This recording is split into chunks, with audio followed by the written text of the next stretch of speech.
iCloud, boom.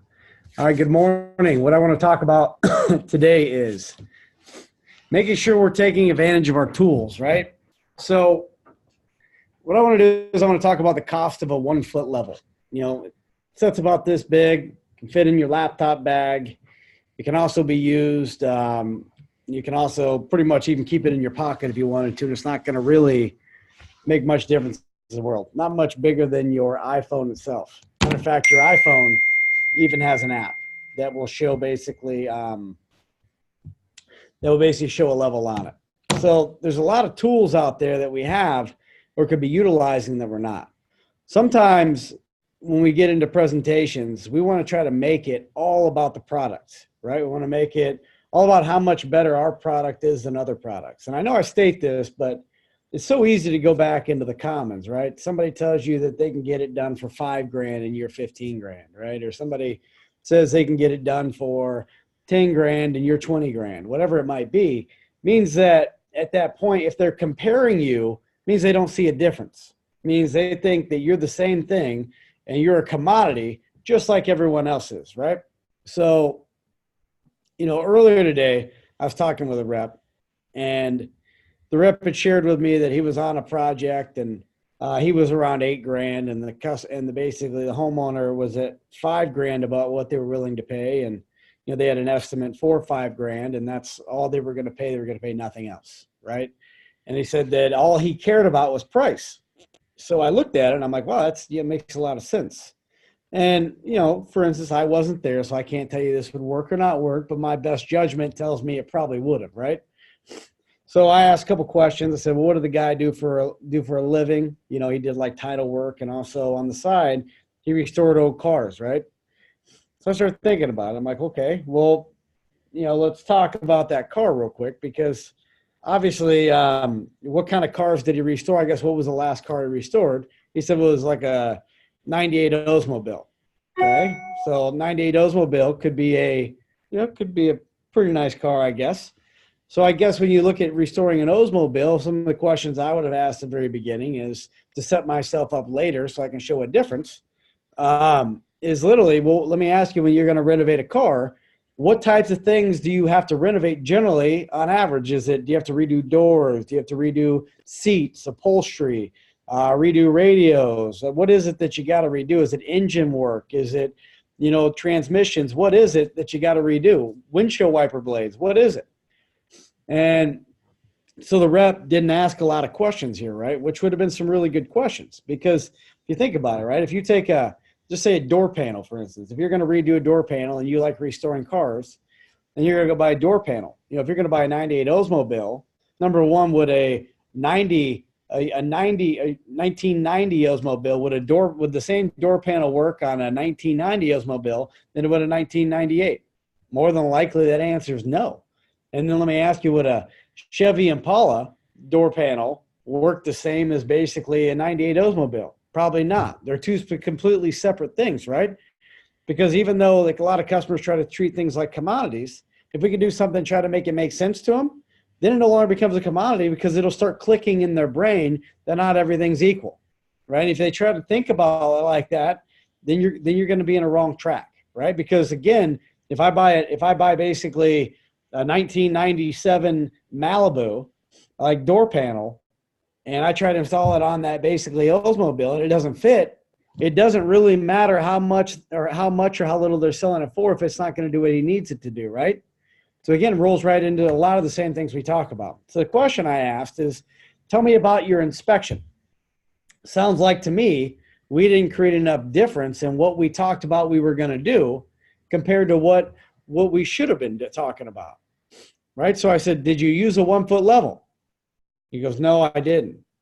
He goes, but I did talk about certain things on the inspection that, we saw some water, a little bit of water damage. We saw basically, the racking happen. We saw some different things that we talked about on the inspection. Okay. I said, so if you reverse engineer it, what made it about that condition and that environment that made him not to be able to put a $5,000 fix inside the house? Because again, it's not about the product, it's about the solution to the condition, the environment on the house, right? Because if we don't pay attention to the condition environment in the house, we're literally spinning our wheels. There's nothing we could have done. There's nothing we can do different at that point than we are just trying to justify cost. And we're selling why our product's so much better than the other product. And that rarely works. Sometimes it does with the right customers that care about quality. But this gentleman here, which didn't know a difference and treats everything like commodity, wasn't the right thing, right? So if I take my level and I put it down the track and I talk about water management systems and I ask simple things as far as gutters, right? Let me ask you guys, a gutter were graded on the house the wrong way. What would cause that gutter to basically stay on the house? And what would be a reason you would keep that gutter if that gutter was graded improperly, it wasn't working correctly? Would you keep the gutter on the house, or would you basically have to take it off and put a new one on, right? Because we have to basically simplify. What are some of the reasons they're not going to move forward, right? Is it a water management system? If I take a 1 foot level and I put it on the track of the gliding window, or the track of the window they currently have sitting in there, and that aluminum window is racked or out of square, and the water is no longer doing what it needs to be doing, how do we tell that? It's full of dust, full of dirt, full of debris, full of mold, all those things that are in the track. And if I'm making a big deal about that, talking about the water management system's broke, it's not doing what it needs to be doing anymore. All right, so we look at that. There's some big challenges that happen there, right? So again, just like your Oldsmobile door panel, if this track isn't going to work and we just stick something over the top of it and it's broken already, have we really fixed anything, or we just added to the problem? So again, you've got to find out why even a $2 level, basically, that you can put on a track showing how it's not level inside of there and how it wouldn't even be an option to keep that existing framework in there. Even on top of that, maybe grab a couple wood shims. You go down to Home Depot and buy a package of them for like $1 or $2, right? So I'm into it for $3 investment. That $3 investment, by the time I put on top of that window and show them how basically that window would be installed, might be the difference of me making thousands of dollars on that appointment compared to walking away with a fight about why we're more expensive than somebody else. Because again, I forgot to sell the condition of the environment instead of just how much better my windows are than other people's windows. And at the end of the day, that's a big difference, right? Remember back in the day, we used to take that little vinyl corner piece with the glue flange on it, and we used to stick it up to the side of the window if we were doing it correct. And we used to put it over the top of it, talking about what the difference was and how they were going to seal that window to the opening. Because remember, the most important window is that existing window on the house. So if I take a little 1 foot level, like you see right here, which costs next to nothing, and literally put that on side of their track inside the house, and I show where that bubble is, which shows me how square and level that is, right?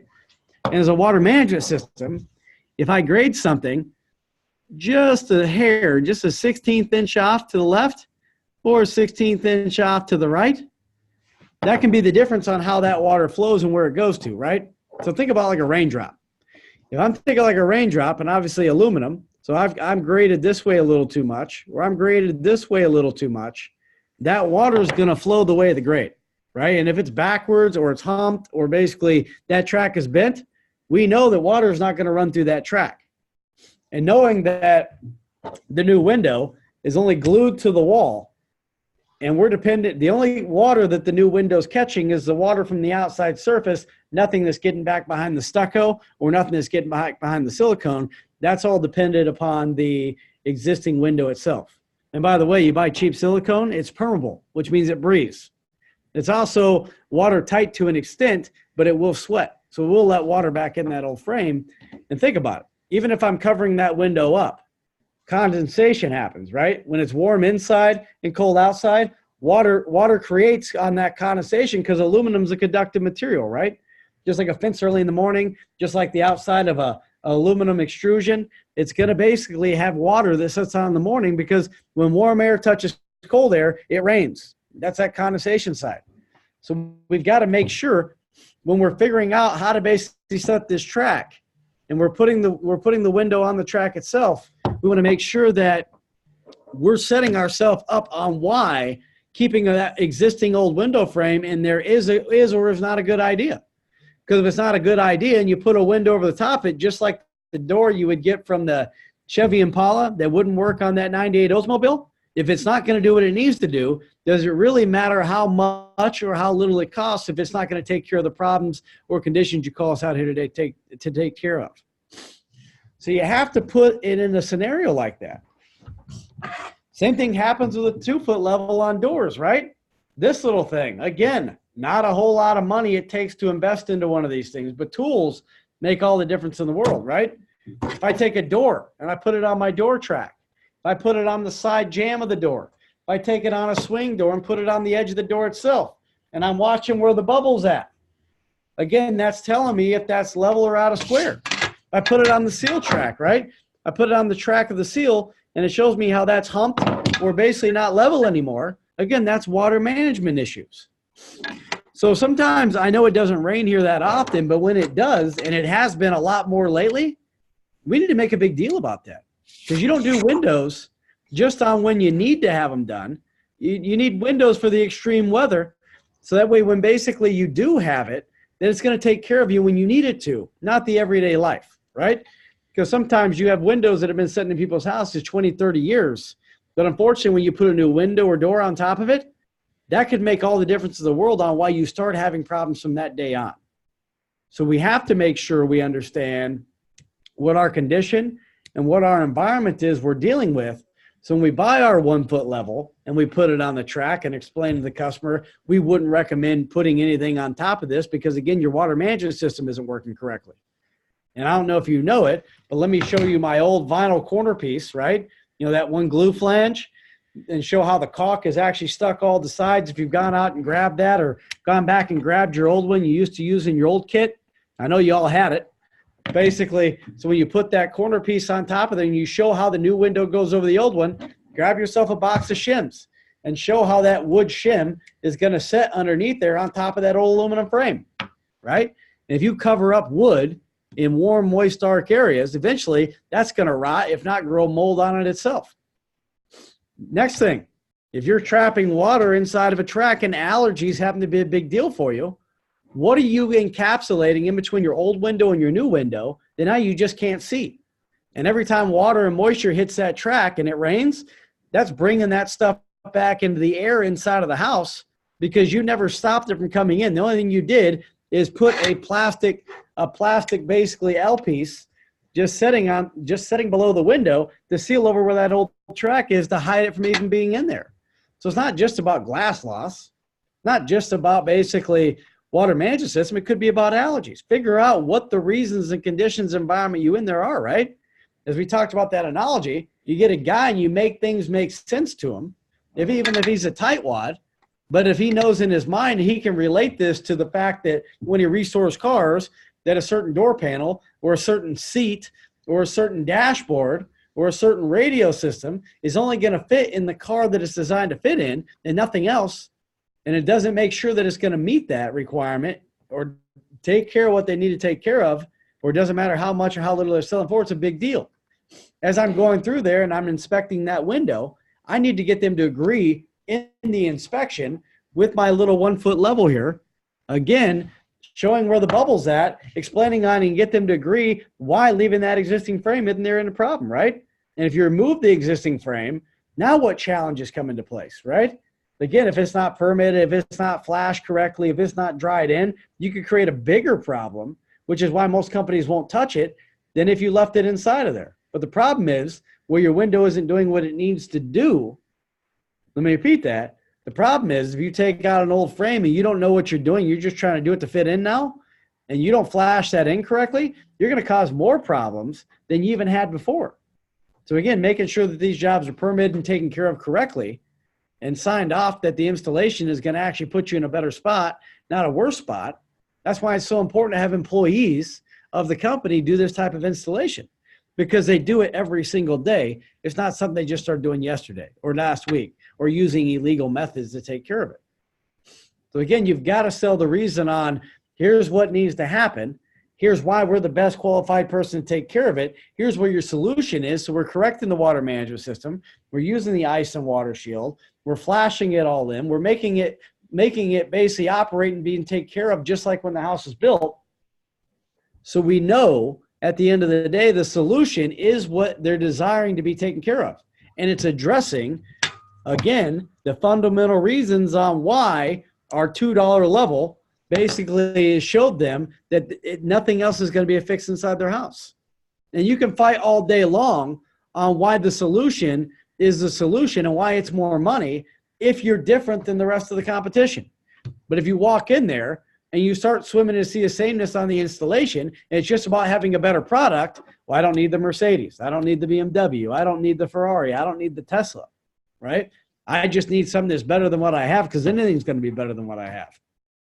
That's the mentality of somebody that doesn't know what they don't know, right? They're ignorant because they've never done this before. So they don't think of it but anything but a commodity. It's like going out and buying a Snickers bar. If I have basically a Rite Aid here and a Walgreens over across the street, and I know I buy my Snicker bars for 69 cents over here and $1.25 across the street, I'm going to go to the 69 cent all day long because Snicker bars are equivalent no matter where they're at, right? If you get people that think that same way about windows, it's like buying a Snicker bar on one side of the street and buying it for like 75 cents less on the other side of the street, then they're going to go across the street all day long because it's worth saving the money. But again, if we did our job on the inspection and we didn't make it a commodity, we shared with them why putting that commodity on their house isn't an issue, or it isn't even basically an offering that they can accept or even take advantage of because it's not going to do what it needs to be done, then we make ourselves different. We make ourselves unique. Then the value is there, and we built the reason why the cost is what the cost is, right? It costs money to have our own employees. It costs money to put a lifetime warranty on something above and beyond what they're going to get from the factory. It costs money to hire people and give them the right training. It costs money to have you as their factory consultant, right? Rather than some schlep rock that just takes orders that has no clue about anything about what he's doing, is going to jack their house up more because he doesn't understand what needs to be done on that house to make sure they're taken care of. So at the end, when we're selling the payment, the price is irrelevant because you built the trust, you built the credibility, and then basically you built the pain, right? So again, when you talk about those things, they're all equally important. But the difference of what you can get from a 1 foot level and the little investment you make on it, they sell these things at the Dollar Tree, right? So you can buy one for $1 if you're hard up for cash. And that dollar investment you have, or you can go buy a little nicer one at Harbor Freight. Mark, how much does this cost? It's under $10. Like $6. So like $6 is what the nice ones cost, the really nice looking ones, okay? So anywhere from $1 to $6 will return you back thousands and thousands, if not hundreds and hundreds, if not millions of dollars worth of products and investments sold, which means hundreds of thousands of dollars of money inside your pocket just by using those tools and being disciplined enough to use them every time. You yourself are not good enough to eyeball that and tell them and make them trust you that that window or door isn't doing what it needs to be done. Tools say words, right? Your handyman coming out puts a level on everything, right? Think about it like a house inspector. If a house inspector comes out, he's going to put a level, or she's going to put a level on that and make sure that window or door is doing what it needs to be done. If you're not doing anything different, you're a salesperson. And unfortunately, you're a salesperson until proven innocent. So that inspection side makes all the difference in the world. And by the way, let's rewind this real quick, because I think that's a great lesson in itself, is the cost of the $1 to $6 level that can make you more money than you've ever imagined just by using it when you know none of your competition is doing that. Again, make yourself stand out. Elephants don't bite, mosquitoes do, and this mosquito will make you a lot of money. Next, let's talk about getting in the house. Let's talk about upfront objections, because I'm going to finish the last 10 minutes on basically upfront objections, because we have to know how to get through the door, right? Because we can't get to an inspection unless we can get to the first window and have them open mind to listen. Right, so a lot of times when you walk in, I want to talk about specifically proximity, events, and then just that stubborn customer out the beginning, right? You remember when we all started, I taught everyone the color code, right? We talk about the red, the upfront, in-your-face, dominant personality. we talked about the blue, the over analytical thinker, but they'll invite you down to sit back at the table and have a conversation with you because they want to kind of investigate you before you get started to see if they can trust you or not, right? Your yellow is your flighty ADD person, basically off the tangents, can't get them labeled in, can't get them sucked into anything because they're too busy making a joke to try to make you laugh or showing you their kids' pictures or doing whatever else they're doing. You can't get them taking anything serious, right? Talk about the white, which is your autonomous, basically all about security, and they'd rather let their house fall apart than let you inside of it. So again, we know those personality types because we've all learned them, but sometimes we forget those things, right? We start just paying attention and seeing things for what we think they are than whether what they really are, right? So realize you are a stranger in their house, right? They don't know you from Adam. So when you walk into that house, they don't trust you yet. You have to build that trust. So people, if you give them that upfront speech and they tell you they're not buying today, well, they probably in their mind aren't buying today because you haven't given the reason to. So don't make that be the reason why you don't basically move forward. Why you're not basically doing a massive presentation and you start shortcutting things just because they told you they're not buying today. That's stupid. It's stupid because either you don't know what you don't know, or you're taking what they're saying as the gospel up front when you've given them no reason to buy today. So again, you've got to give them the reason why. So first off, you need to disarm everybody when you walk in the house, right? So John and Mary, hey, thanks so much for inviting me out today. I just want to let you know I'm a salesman until proven innocent inside your house. So if I do anything today to make you feel uncomfortable, will you please let me know? And just sometimes by putting that little disarming statement up front is enough to calm them down, especially your white. If you don't do that on the white 100% of the time, which people that are short, they're like basically kind of self-speaking. They're not that talkative, and they don't really, you ask them what's going on with the windows. They tell you, well, really, we don't know. We don't think there's anything big going on with them, right? They don't trust you yet. So for them to share their problems with you when you haven't built that trust yet is a big deal, right? Most time your reds, they're just going to be direct and to the point. So you need to get them direct to the point because you don't even know if you can help them yet, right? So we got to get them to the first window as fast as possible to open them up. And if we don't use a tool or something to get their interest or opinion or get their basic interest or get them sucked into the inspection, then we're not doing a very good job. Okay. Secondly, disarm them. Hey, you know what? We're not buying it today anyways. Well, that's great. I didn't plan on catching you on a day that you planned on buying. You know, obviously it told me right in the notes in here you weren't buying it today anyways. So we look at this, John and Mary, we're here to give you an idea what it costs when it does come time, right? Now let me explain to you how our pricing works, because in case we're going to give you the same benefit as we give everybody, and then take them through the cost savings program, right? But we're going to give you the same benefit we give everybody today, whether you choose to take advantage or not. That's your choice, not ours, okay? Because again, we're not prejudging. We're doing what we can to put them in a position to succeed, not fail. And if you set in your mind and you're disqualifying them, you're prejudging them before you get started, that's in your head. That's the 6 inches between here that's going to cause you to fail that appointment. You have to make sure, again, you're giving them the reason to buy. And if in your inspection, you don't light them on fire and basically you don't earn your credibility, build your trust, and build your pain and give them a reason why they're waiting 6 months to a year, and basically bring them forward, or why they think they're getting 4 estimates and why you need to stop that today is because you haven't given them a reason or a big enough difference in their mind on why they need to trust you over anyone else. Again, that upfront stuff makes all the difference in the world. So you got to make sure you disarm them. And if they tell you they're out there for broken glass and that's all they want is broken glass, that's just them telling you that it's broken glass. Now, I'm not crazy about running that lead as much as you aren't, but you did drive there on almost $4 a gallon of gas, right? So you might as well try to see what you can make happen. If you know demo it, it's going to be 0 for 1 on your closing percentage, okay? If you demo no sale, it's going to be 0 for 1 on your close percentage. So again, you might as well take a damn shot at it and figure out see if you can get them adjusted into it, right? So hey, let's go ahead and take a look at that glass and see if it's even an option for you to replace it. If it is, maybe I can give you an idea, a couple ideas on what to look for when it does come time. Great. Then get in there and inspect their damn windows, right?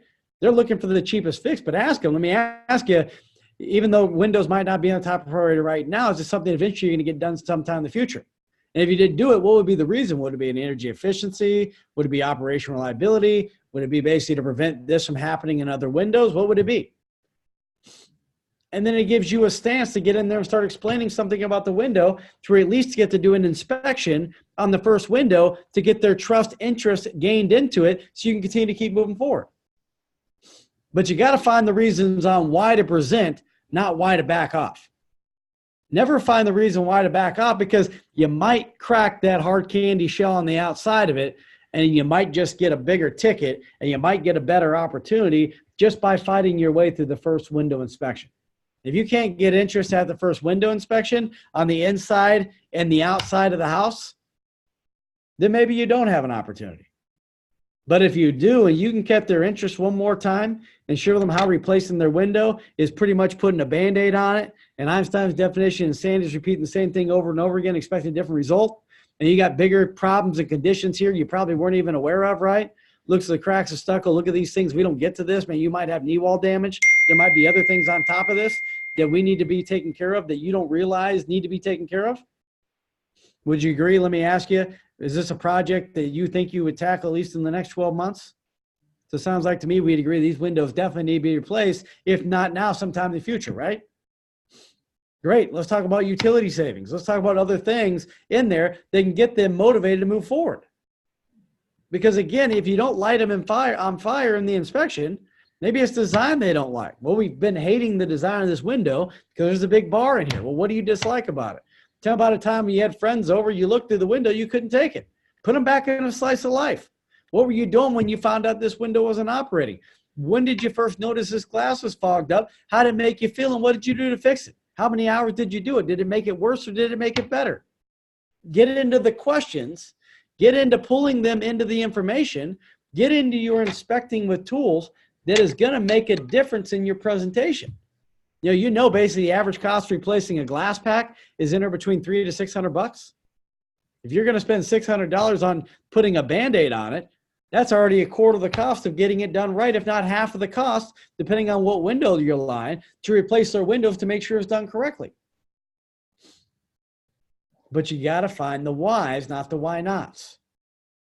Hopefully that makes sense. Okay. So today I want to end. I want to talk about, again, the $1 to the $6 one foot tool, 12-inch tool here that'll allow you to make basically hundreds of thousands of dollars. If you take doors, there's a 2-foot one here that costs maybe anywhere between a couple bucks, maybe to $15 for a good level, that's going to make you hundreds of thousands of dollars, right?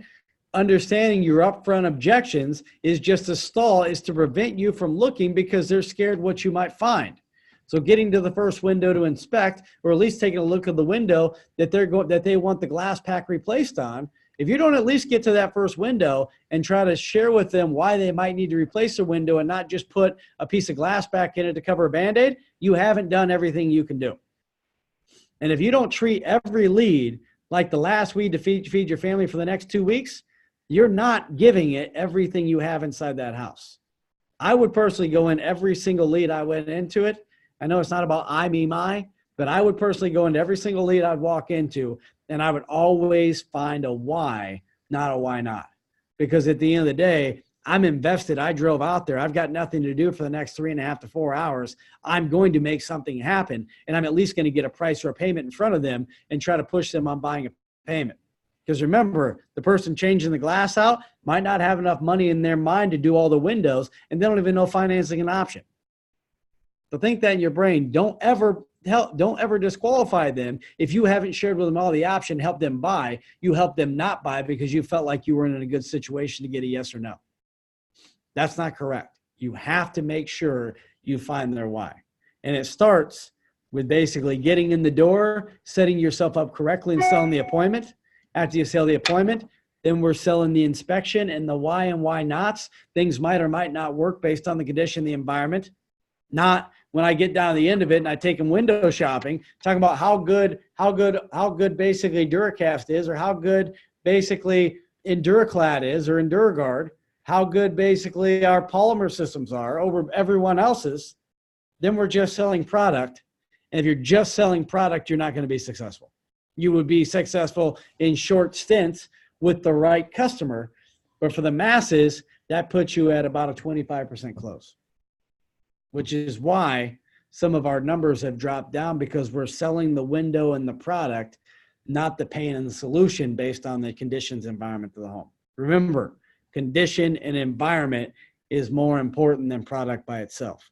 even if it's design dissatisfaction, operation reliability, destruction and dissatisfaction, design incapability, all the things that are walking onto there. That's your job as the professional to sell the difference between that and not be a walking brochure.